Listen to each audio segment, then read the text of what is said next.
प्यारे बच्चों सत श्री अकाल। बच्चों ये वीडियो सैशन 2021 ते 22 ਦੇ 10ਵੀਂ जमात ਦੇ ਨਵੇਂ ਸਿਲੇਬਸ ਦੇ ਅਨੁਸਾਰ ਬਣਾਈ ਗਈ ਹੈ। ਅੱਜ ਆਪਾਂ ਇਸ ਵੀਡੀਓ ਦੇ ਵਿੱਚ ਪਾਠ ਪੁਸਤਕ ਵੰਨਗੀ ਭਾਗ 10 10ਵੀਂ ਜਮਾਤ ਦੀ ਕਹਾਣੀ ਹੈ ਕੁਲਫੀ, ਜਿਹੜੀ ਕਿ ਸੁਜਾਨ ਸਿੰਘ ਵੱਲੋਂ ਲਿਖੀ ਗਈ ਹੈ। ਉਸ ਦੇ ਬਾਰੇ ਵਿਸਥਾਰ ਵਿੱਚ ਪੜ੍ਹਾਂਗੇ। ਕੁਲਫੀ ਕਹਾਣੀ ਵਿੱਚ ਸੁਜਾਨ ਸਿੰਘ ਨੇ ਘੱਟ ਤਨਖਾਹ ਲੈਣ ਵਾਲੇ ਮੁਲਾਜ਼ਮ ਦੀ ਆਰਥਿਕ ਹਾਲਤ ਦਾ ਚਿੱਤਰ ਪੇਸ਼ ਕੀਤਾ ਹੈ। ਘੱਟ ਤਨਖਾਹ ਲੈਣ ਕਰਕੇ ਆਪਣੀ ਕੁਲਫੀ ਖਾਣ ਦੀ ਖਾਹਿਸ਼ ਹੁੰਦੀ ਇੱਛਾ ਨੂੰ ਦਿਲ ਵਿੱਚ ਹੀ ਦਬਾ ਲੈਂਦਾ ਹੈ। ਇੱਥੋਂ ਤੱਕ ਕਿ ਉਹ ਕਾਕੇ ਯਾਨੀ ਕਿ ਉਸਦਾ ਜਿਹੜਾ ਪੁੱਤਰ ਹੈ ਉਸਦਾ ਨਾਂ ਕਾਕਾ ਹੈ, ਆਪਣਾ ਪੁੱਤਰ ਕੁਲਫੀ ਦੇ ਮੰਗਣ 'ਤੇ ਉਹ ਬਹਾਨੇ 'ਤੇ ਬਹਾਨੇ ਲਾਉਂਦਾ ਹੈ। ਕਾਕੇ ਦੇ ਮੁਰਮੁਰੇ ਮੰਗਣ 'ਤੇ ਕਹਿੰਦਾ ਹੈ ਕਿ ਮੁਰਮੁਰਾ ਭੈੜਾ ਹੁੰਦਾ ਹੈ, ਗੰਦਾ ਹੁੰਦਾ ਹੈ। ਸ਼ਾਮ ਨੂੰ ਬਾਜ਼ਾਰੋਂ ਕੁਲਫੀ ਖਾਵਾਂਗੇ ਦਾ ਬਹਾਨਾ ਲਾ ਦਿੰਦਾ ਹੈ। ਲੇਖਕ ਆਪਣੀ ਮਾੜੀ ਆਰਥਿਕ ਦਸ਼ਾ ਤੋਂ ਤੰਗ ਆ ਕੇ ਆਪਣੇ ਮਾਲਕ ਨੂੰ ਤਨਖਾਹ ਵਧਾਉਣ ਲਈ ਕਹਿਣ ਤੋਂ ਵੀ ਡਰਦਾ ਹੈ ਕਿ ਕਿਧਰੇ ਉਸ ਨੂੰ ਨੌਕਰੀ ਤੋਂ ਜਵਾਬ ਨਾ ਮਿਲ ਜਾਵੇ। ਬੱਚਿਓ, ਹੁਣ ਆਪਾਂ ਇਸ ਕਹਾਣੀ ਨੂੰ ਵਿਸਤਾਰ ਵਿੱਚ ਪੜ੍ਹਦੇ ਹਾਂ। ਮਹੀਨਾ ਮੁੱਕਣ 'ਤੇ ਸੀ, ਪਰ ਮੁੱਕਣ ਵਿੱਚ ਨਹੀਂ ਸੀ ਆਉਂਦਾ। ਸੋਚ ਰਿਹਾ ਸਾਂ ਮਹੀਨੇ ਦੇ ਪਹਿਲੇ ਅੱਧ ਦੇ 15 ਦਿਨ ਕਿਵੇਂ ਝਟਪਟ ਮੁੱਕ ਜਾਂਦੇ ਹਨ ਅਤੇ ਤਨਖਾਹ ਵੀ ਉਹਨਾਂ 15 ਦਿਨਾਂ ਦੇ ਨਾਲ ਹੀ ਕਿਵੇਂ ਉੱਡ-ਪੁੱਡ ਜਾਂਦੀ ਹੈ। ਉੱਡ-ਪੁੱਡ ਮਤਲਬ ਖਤਮ ਹੋ ਜਾਂਦੀ ਹੈ। ਮੈਨੂੰ ਪੱਠੇ ਦੀ ਸਫ ਚੁੱਭ ਰਹੀ ਸੀ। ਪਾਸਾ ਵੱਟ ਕੇ ਪਿੱਠ 'ਤੇ ਹੱਥ ਫੇਰਿਆ ਤਾਂ ਸਫ ਦੀਆਂ ਪੀੜੀਆਂ ਪਿੱਛੇ ਵਿੱਚ ਖੁੰਬੀਆਂ ਹੋਈਆਂ ਸਨ। ਸਫ ਯਾਨੀ ਕਿ ਜਿਹਨੂੰ ਤੁਸੀਂ ਵਾਨ ਦੀ ਮੰਜੀ ਆਖਦੇ ਹੋ, ਉਹਦੇ ਜਿਹੜੇ ਕੰਡੇ ਚੁੱਭਦੇ ਨੇ ਅਤੇ ਉਹਦੇ ਨਾਲ ਉਹਦੇ ਸਰੀਰ 'ਤੇ ਕੀ ਹੋ ਰਿਹਾ ਸੀਗਾ, ਨਿਸ਼ਾਨ ਪੈ ਰਹੇ ਸਨ। ਮਲਾਈ ਵਾਲੀ ਕੁਲਫੀ, ਠੰਡੀ ਠਾਰ ਆਵਾਜ਼ ਵਿੱਚ ਕੁਲਫੀ ਵਾਲੇ ਨੇ ਹੋਕਾ ਦਿੱਤਾ। ਉਸ ਦੀ ਆਵਾਜ਼ ਕਿੰਨਾ ਚਿਰ ਮੇਰੇ ਕੰਨਾਂ ਵਿੱਚ ਗੂੰਜਦੀ ਰਹੀ। ਚਿੱਟੀ ਦੁੱਧ ਕੁਲਫੀ ਸਾਕਾਰ ਮੇਰੀਆਂ ਅੱਖਾਂ ਸਾਹਮਣੇ ਨੱਚਣ ਲੱਗੀ। ਮੇਰੇ ਮੂੰਹ ਵਿੱਚ ਪਾਣੀ ਆ ਗਿਆ, ਪਰ ਮੈਂ ਬੇਬਸ ਸਾਂ। ਬੇਬਸ ਮਤਲਬ ਮਜਬੂਰ ਸਾਂ। ਪੈਸੇ ਦੀ ਤੰਗੀ ਹਵਾਲਾਤ ਦੀ ਤੰਗੀ ਤੋਂ ਵੀ ਭੈੜੀ ਹੁੰਦੀ ਹੈ। ਮੇਰੀ ਦੁਪਹਿਰ ਮਗਰੋਂ ਦੀ ਨੀਂਦ ਹਾਲੀ ਪੂਰੀ ਨਹੀਂ ਸੀ ਹੋਈ ਕਿ ਮੈਨੂੰ ਮੇਰੇ ਛੋਟੇ ਕਾਕੇ ਨੇ ਹਲੂਣ ਕੇ ਜਗਾ ਹੀ ਦਿੱਤਾ। ਹਲੂਣ ਮਤਲਬ ਝੰਜੋੜ ਕੇ ਉਸਨੂੰ ਜਗਾ ਦਿੱਤਾ। ਮੈਂ ਖਿਝਿਆ ਹੋਇਆ ਸਾਂ, ਪਰ ਕਾਕੇ ਦੀ ਤੇੜਲੀ ਆਵਾਜ਼ ਨੇ ਮੈਨੂੰ ਸ਼ਾਂਤ ਕਰ ਦਿੱਤਾ। ਦਾ ਜੀ, ਕਿੰਨੀਆਂ ਆਜਾਂ ਮਾਰੀਆਂ, ਜਾਗਦੇ ਹੀ ਨਹੀਂ ਤੁਸੀਂ। ਤੁਸੀਂ ਮਤਲਬ ਉਹਦਾ ਜਿਹੜਾ ਬੱਚਾ ਸੀਗਾ ਉਹ ਤੋਤਲੀ ਆਵਾਜ਼ 'ਚ ਬੋਲਦਾ ਸੀ, ਇਸ ਕਰਕੇ ਉਹ ਇੰਝ ਦੇ ਵਰਡ ਬੋਲਦਾ ਸੀ। ਦਾ ਜੀ, ਕਿੰਨੀਆਂ ਆਜਾਂ ਮਾਰੀਆਂ, ਜਾਗਦੇ ਹੀ ਨਹੀਂ ਤੁਸੀਂ। ਹਾਂ ਹਾਂ, ਤੂੰ ਕੀ ਕਹਿਣਾ, ਦੱਸ ਵੀ, ਮੈਂ ਕੁਝ ਕਾਹਲੇ ਪੈ ਕੇ ਪੁੱਛਿਆ। ਤਕਾ, ਇੱਕ ਤਕਾ ਦਿਓ ਦਾ ਜੀ। ਤਕਾ ਮਤਲਬ ਉਹਦਾ ਮਤਲਬ ਸੀਗਾ ਕਹਿੰਦਾ ਟਕਾ, ਯਾਨੀ ਕਿ 2 ਆਨੇ ਦਾ ਪੈਸਾ। ਪਰ ਟਕਾ ਮੇਰੇ ਕੋਲ ਹੈ ਨਹੀਂ ਸੀ। ਮੇਰੇ ਕੋਲ ਅੱਜ ਕੁਝ ਵੀ ਨਹੀਂ ਸੀ। ਜੂਨ ਦੀ 26 ਤਾਰੀਖ ਸੀ। ਘਰ ਦਾ ਖਰਚ, ਬਾਜ਼ਾਰ ਦੀ ਉਧਾਰ ਦੀ ਸਾਖ 'ਤੇ ਮਸੀਂ ਤੁਰ ਰਿਹਾ ਸੀ। ਤਕਾ ਦਿਓ ਵੀ ਨਾ ਦਾ ਜੀ। ਬਾਹਰ ਮੁਰਮੁਰੇ ਵਾਲਾ ਉੱਚੀ ਉੱਚੀ ਸਾਡੇ ਬੂਹੇ ਅੱਗੇ ਹੋਕਾ ਦੇ ਰਿਹਾ ਹੈ। ਕੋਈ ਜਵਾਬ ਸੋਚਣ ਵਾਸਤੇ ਸਮਾਂ ਕੱਢਣ ਲਈ ਮੈਂ ਕਿਹਾ, ਕਾਕਾ, ਤੂੰ ਟਕਾ ਕੀ ਕਰਨਾ, ਖਚਣਾ। ਮੈਂ ਤਕਾ ਹੋ ਕੇ ਕੀ ਕਰੀਦਾ ਤਕੇ ਨੂੰ। ਮੈਨੂੰ ਪਤਾ ਏ, ਪਹਿਲੇ ਜੱਗ ਤੋਂ ਮਗਰੋਂ ਜਦੋਂ ਬੜੀ ਮਹਿੰਗਾਈ ਹੋ ਗਈ ਸੀ, ਸਾਨੂੰ ਧੇਲਾ ਖਰਚਣ ਨੂੰ ਮਿਲਦਾ ਸੀ ਅਤੇ ਧੇਲੇ ਦੇ ਮਜ਼ਦੀ ਰਾਮ ਤੇ ਤੋਂ ਲਿਆਂਦੇ ਹੋਏ ਵੇਲੇ ਮੁੱਕਣ ਵਿੱਚ ਹੀ ਨਾ ਸਨ ਆਉਂਦੇ। ਹੁਣ ਆਨੇ ਦੇ ਵੀ ਓਨੇ ਛੱਲੇ ਨਹੀਂ ਸਨ ਮਿਲ ਸਕਦੇ ਅਤੇ ਆਮਦਨ ਮੇਰੀ ਮੇਰੇ ਪਿਤਾ ਦੀ ਆਮਦਨ 'ਤੇ ਪਾਸਕ ਵੀ ਨਹੀਂ ਸੀ। ਹਾਲਾਂਕਿ ਮੇਰੀ ਪੜ੍ਹਾਈ ਮੇਰੇ ਪਿਤਾ ਤੋਂ ਕਈ ਗੁਣਾ ਵੱਧ ਸੀ। ਮੈਂ ਦੁਨੀਆ ਦੀ ਆਰਥਿਕ ਦਸ਼ਾ ਅਤੇ ਇਸ ਦਸ਼ਾ ਨੂੰ ਬਣਾਉਣ ਤੇ ਕਾਇਮ ਰੱਖਣ ਵਾਲੇ ਧਨ ਕੁਬੇਰਾਂ ਦੇ ਵਿਚਾਰ ਕਰਨ ਲੱਗ ਪਿਆ। ਬਾਹਰੋਂ ਫਿਰ ਮੁਰਮੁਰਾ ਛੋਲੇ ਦਾ ਹੋਕਾ ਗੁੱਜਿਆ ਅਤੇ ਨਾਲ ਹੀ ਕਾਕੇ ਆਖਿਆ, ਤਕਾ ਦਿਓ ਵੀ ਨਾ ਦਾ ਜੀ। ਤਕਾ ਭੈੜਾ ਹੁੰਦਾ। ਮੈਂ ਹਾਲਾਤ ਤੋਂ ਪੈਦਾ ਹੋਈ ਬਦਹਵਾਸੀ ਜਿਹੀ ਵਿੱਚ ਕਿਹਾ। ਤਕਾ ਵੀ ਕਦੇ ਭੈੜਾ ਹੁੰਦਾ ਦਾ ਜੀ। ਤਕੇ ਦਾ ਮੁਰਮੁਰਾ ਆਉਂਦਾ। ਮੁਰਮੁਰਾ ਭੈੜਾ ਹੁੰਦਾ ਹੈ, ਮੈਂ ਆਖਿਆ, ਤੇ ਬਾਕੀ ਗੱਲ ਹਾਲੇ ਮੇਰੇ ਮੂੰਹ ਵਿੱਚ ਹੀ ਸੀ ਕਿ ਕਾਕੇ ਨੇ ਕਿਹਾ, ਮੁਰਮੁਰਾ ਤੇ ਮਿੱਠਾ ਹੁੰਦਾ ਹੈ। ਇਸ ਦਲੀਲ ਦਾ ਮੇਰੇ ਕੋਲ ਕੋਈ ਉੱਤਰ ਨਹੀਂ ਸੀ। ਮੈਂ ਵੀ ਮਿੱਠੇ ਦਾ ਲੋਭੀ ਹਾਂ, ਪਰ ਫਿਰ ਵੀ ਮੈਂ ਆਪਣੀ ਫੋਕੀ ਹਿਕਮਤ ਜਣਾਉਂਦਿਆਂ ਕਿਹਾ, ਮੁਰਮੁਰੇ ਨਾਲ ਖੰਘ ਲੱਗ ਜਾਂਦੀ ਹੈ ਬੱਚੂ। ਯਾਨੀ ਕਿ ਬੱਚੇ ਨੂੰ ਉਹ ਬਾਰ-ਬਾਰ ਟਰਕਾ ਰਿਹਾ ਸੀ, ਬਹਾਨੇ ਲਗਾ ਰਿਹਾ ਸੀ ਕਿ ਕਿਸੇ ਤਰ੍ਹਾਂ ਪੈਸੇ ਮੰਗਣ ਤੋਂ ਹਟ ਜਾਵੇ। ਤੁਸੀਂ ਤਕਾ ਦੇ ਦਿਓ, ਮੈਨੂੰ ਨਹੀਂ ਲੱਗਦੀ ਖੰਘ। ਅੱਗੋਂ ਬੱਚਾ ਕਹਿੰਦਾ ਹੈ ਕਿ ਮੈਨੂੰ ਪੈਸੇ ਦੇ ਦਿਓ, ਤਕਾ ਦੇ ਦਿਓ, ਮੈਨੂੰ ਖੰਘ ਨਹੀਂ ਲੱਗਦੀ। ਮੁੰਡਾ ਮੱਛਰ ਦਾ ਜਾਪਦਾ ਸੀ। ਟਕਾ ਮੇਰੇ ਕੋਲ ਹੈ ਨਹੀਂ ਸੀ। ਮੈਂ ਕਾਕੇ ਨੂੰ ਟਾਲਣ ਲਈ ਉਸ ਨੂੰ ਪਤਾ ਨਹੀਂ ਕਿਉਂ ਕਹਿ ਦਿੱਤਾ, ਖਬਰੇ ਵੱਡਾ ਲੋਭ ਦੇ ਕੇ ਭੁਲਾਉਣ ਲਈ।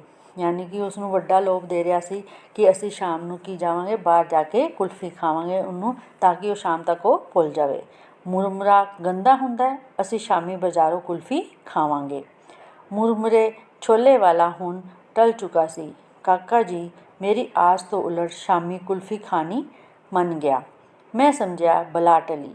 ਮੈਂ ਸੋਚਿਆ ਕਿਤੇ ਕੋਈ ਹੋਰ ਛਾਬੜੀ ਵਾਲਾ ਨਾ ਆ ਜਾਵੇ, ਸੋ ਮੈਂ ਕੱਪੜੇ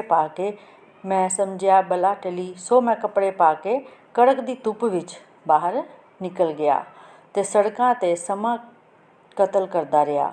ਕੀਮਤੀ ਸਮਾਂ ਕਤਲ ਮਤਲਬ ਸਮੇਂ ਨੂੰ ਟਾਲਦਾ ਰਿਹਾ, ਆਪਣੇ ਆਪ ਨੂੰ ਸਮੇਂ ਨੂੰ ਬਿਤਾਉਣ ਦੀ ਕੋਸ਼ਿਸ਼ ਕੀਤੀ। ਕੀਮਤੀ ਸਮਾਂ ਮੈਂ ਇੱਕ ਟਕੇ ਦੀ ਮੰਗ ਤੋਂ ਬਚਣ ਲਈ ਨਾਸ ਕਰਦਾ ਰਿਹਾ। ਮੈਂ ਆਪਣੇ ਮਾਲਕ ਨੂੰ ਕਿਉਂ ਨਹੀਂ ਕਹਿੰਦਾ ਕਿ ਮੇਰਾ ਇੰਨੇ ਵਿੱਚ ਗੁਜ਼ਾਰਾ ਨਹੀਂ ਹੁੰਦਾ, ਪਰ ਸੁਣੇਗਾ ਕੌਣ? ਇਕੱਲੇ ਦੀ ਆਵਾਜ਼ ਭਾਵੇਂ ਕਿੱਡੀ ਉੱਚੀ ਹੋਵੇ, ਸੁਣੀ ਨਹੀਂ ਜਾਂਦੀ। ਲੋੜਵੰਦ ਇਕੱਠੇ ਹੋ ਨਹੀਂ ਸਕਦੇ, ਜੇ ਹੋ ਜਾਣ ਤਾਂ ਰਹਿਣ ਨਹੀਂ ਦਿੱਤੇ ਜਾਂਦੇ, ਤਾਂ ਜੋ ਇਕੱਠੀ ਮੰਗ ਨਾ ਕਰਨ। ਮੰਗ ਕੀਤਿਆਂ ਕਈ ਵਾਰੀ ਨੌਕਰੀਓਂ ਜਵਾਬ ਹੋ ਜਾਂਦਾ ਹੈ। ਮੈਂ ਡਰ ਗਿਆ। ਬੇਰੁਜ਼ਗਾਰੀ ਦੇ ਭਿਆਨਕ ਭਵਿੱਖ ਨੇ ਮੈਨੂੰ ਕੰਬਾ ਦਿੱਤਾ। ਕਾਇਰਾ ਵਾਂਗ ਮੈਂ ਸਦਾ ਤੋਂ ਚੁੱਪ ਰਿਹਾ ਸਾਂ ਤੇ ਹੁਣ ਵੀ ਚੁੱਪ ਰਹਿਣ ਦਾ ਫੈਸਲਾ ਕੀਤਾ। ਸ਼ਾਮੀ ਇਹ ਸਮਝ ਕੇ ਕਾਕਾ ਛੇਤੀ ਸੌ ਜਾਂਦਾ ਹੈ, ਮੈਂ ਦੱਬੀ ਪੈਰੀ ਘਰ ਪਹੁੰਚਿਆ। ਦੱਬੀ ਪੈਰੀ ਮਤਲਬ ਆਪਣੇ ਪੈਰਾਂ ਦੀ ਆਵਾਜ਼ ਨਾ ਕਰਦੇ ਹਨ, ਆਰਾਮ ਨਾਲ ਉਹ ਅੰਦਰ ਵੜਿਆ, ਘਰ ਦੇ ਅੰਦਰ ਵੜਿਆ। ਆਵਾਜ਼ ਨਾ ਮਾਰੀ, ਕੇਵਲ ਕੁੰਡਾ ਹੀ ਖੜਕਾਇਆ। ਉੱਤੋਂ ਹੀ ਆਵਾਜ਼ ਆਈ, ਦਾ ਜੀ ਆਇਆ ਜੇ। ਤੇ ਥੋੜ੍ਹੇ ਚਿਰ ਮਗਰੋਂ ਕਾਕੇ ਨੇ ਆਣ ਬੂਹਾ ਖੋਲ੍ਹਿਆ। ਦਾ ਜੀ ਕੁਲਫੀ ਖਾਣ ਜਾਣਾ ਜੇ? ਉਸਨੇ ਆਸ ਭਰਪੂਰ ਲਹਿਜੇ ਵਿੱਚ ਪੁੱਛਿਆ। ਉੱਤੇ ਚੱਲ ਉੱਤੇ, ਮੈਂ ਕਿਹਾ। ਕਾਕਾ ਨਿਮੋਝਣਾ ਜਿਹਾ ਹੋ ਕੇ ਅੱਗੇ ਲੱਗ ਤੁਰਿਆ। ਮੰਜੇ 'ਤੇ ਬੈਠ ਕੇ ਕਾਕੇ ਨੇ ਗੋਦ ਵਿੱਚ ਲੈ ਕੇ ਮੈਂ ਪਿਆਰ ਨਾਲ ਕਿਹਾ, ਹੁਣ ਰਾਤ ਪੈ ਗਈ ਏ, ਕੁਲਫੀ ਕੱਲ੍ਹ ਖਾਵਾਂਗੇ। ਮਾਮੂਲ ਤੋਂ ਉਲਟ ਕਾਕਾ ਚੁੱਪ ਕਰ ਰਿਹਾ। ਕਿੰਨਾ ਚਿਰ ਅਸਮਾਨ ਵਿੱਚ ਤੱਕ ਕੇ ਕੁਝ ਸੋਚਦਾ ਰਿਹਾ, ਫਿਰ ਆਖਣ ਲੱਗਾ, ਦਾ ਜੀ ਤਾਰੇ ਪਈਏ ਹੁੰਦੇ ਨੇ ਨਾ? ਵੱਡਾ ਭਾ ਆਖਦਾ ਸੀ, ਤਾਰੇ ਪਈਏ ਹੁੰਦੇ ਨੇ ਤੇ ਦਾ ਜੀ ਸਾਰੇ ਪਈਏ ਸਾਡੇ ਕੋਬੇ 'ਤੇ ਕਿਉਂ ਨਹੀਂ ਵਰ ਪੈਂਦੇ? ਮੈਂ ਇਹ ਆਖ ਕੇ ਤਾਰੇ ਰੁਪਈਏ ਨਹੀਂ ਹੁੰਦੇ, ਮਾਨੋ ਉਸ ਦਾ ਸੁਰਗ ਢਾਹ ਛੱਡਿਆ। ਉਹ ਮੰਜੇ 'ਤੇ ਲੇਟ ਗਿਆ ਤੇ ਅਸਮਾਨ ਵੱਲ ਦੇਖਦਾ ਆਖਰ ਸੌ ਹੀ ਗਿਆ। ਦੂਸਰੇ ਦਿਨ ਕੰਮ ਤੋਂ ਮੈਂ ਆਪਣੇ ਸਾਥੀਆਂ ਤੋਂ ਕੁਝ ਮੰਗਣ ਦੀ ਕੋਸ਼ਿਸ਼ ਕਰਦਾ ਰਿਹਾ, ਪਰ ਹਿਆਂ ਨਹੀਂ ਸੀ ਪੈਂਦਾ। ਮੰਗਣਾ ਬਹੁਤ ਹੀ ਔਖਾ ਕੰਮ ਹੈ। ਮੌਤ ਜਿੰਨਾ ਦੁੱਖ ਹੁੰਦਾ ਹੈ ਮੰਗਣ ਵਿੱਚ। ਆਖਰ ਇੱਕ ਸਾਥੀ ਕੋਲੋਂ 3 ਰੁਪਏ ਲੈ ਹੀ ਲਏ। ਜਦ ਘਰ ਆਇਆ ਤਾਂ ਕਾਕਾ ਦੁਪਹਿਰ ਦੀ ਨੀਂਦ ਲੈ ਰਿਹਾ ਸੀ। ਰੋਟੀ ਖਵਾਉਂਦਿਆਂ ਸ਼੍ਰੀਮਤੀ ਜੀ ਨੇ 3 ਰੁਪਏ ਮੁੱਛ ਲਏ।